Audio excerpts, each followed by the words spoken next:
నమస్తే friends, welcome back to Ratnam life style. ఈరోజు recipe ఏంటి చూద్దాం ఫ్రెండ్స్. మంది పెసరపప్పు రైస్తో కిచిడి ఎలా తయారు చేసుకోవాలో ఎంతో సింపుల్ టేస్టీతో చూద్దాం ఫ్రెండ్స్. దగ్గర 20 రోజుల పైనుంచి వీడియోస్ పెట్టలేదు ఫ్రెండ్స్, ఏమనుకోవద్దు. నెట్వర్క్ పనిచేయక ల్యాప్టాప్ కొంచెం ఇబ్బంది వచ్చింది, అందుకని. ముందుగా మనం ఒక గ్లాస్ బియ్యానికి అర గ్లాసు పెసరపప్పు రెండు కలిపి కడిగేసుకుని ఒక అరగంట సేపు నాననివ్వాలన్నమాట. పెసరపప్పు బియ్యం ఒకసారి అరగంట సేపు నానిన తర్వాత దాంట్లో 4 టమాటాలు చిన్న ముక్కలు, ఒక అర టీ స్పూన్ పసుపు వేసుకుని కుక్కర్ 2 విజిల్ వేయించుకోవాలి. ఇలా మెత్తగా ఉడకనివ్వాలి.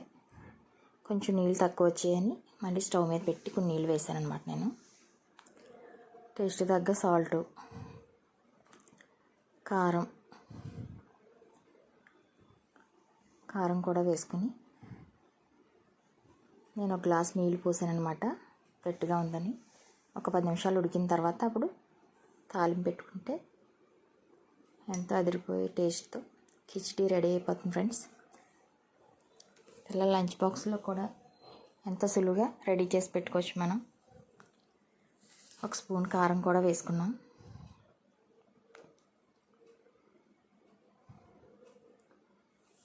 కారం వేసుకుని ఒకసారి కలుపుకొని ఒక 10 నిమిషాలు ఉడికిన తర్వాత దించేసుకుని స్టవ్ మీద మళ్ళీ వేరే బాణీ పెట్టుకొని, నాకు కావాలంటే నూనెతో కూడా పోపు పెట్టుకోవచ్చు. నేనైతే నెయ్యితో పెడుతున్నాను అనమాట.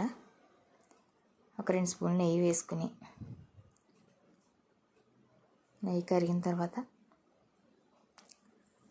ఒక అర టీ స్పూన్ శనగపప్పు, ఒక అర టీ స్పూన్ మినపప్పు, అర టీ స్పూన్ ఆవాలు, ఒక 4 వెల్లుల్లి రెబ్బలు, 4 ఎండుమిర్చి. దీంట్లో శనగపప్పు మినపప్పు అన్నీ వేసుకుని వేయించేసుకుని దోరగా వేగిన తర్వాత ఒక 2 రెబ్బలు కరివేపాకు, పప్పు దోరగా వేగాక ఒక 2 రెబ్బలు కరివేపాకు, ఒక చిటికెడు ఇంగు కూడా వేసుకుంటే టేస్ట్ చాలా బాగుంటుంది ఫ్రెండ్స్. పిల్లల లంచ్ బాక్స్లోకి మనకి ఎంతో సులువుగా చేసుకుని పెట్టుకోవచ్చు. కొంచెం కొబ్బరికాయ కూడా వేసాను నేను, పచ్చి కొబ్బరి అనమాట. అది మీకు కావాలంటే వేసుకోవచ్చు, లేకపోతే లేదు.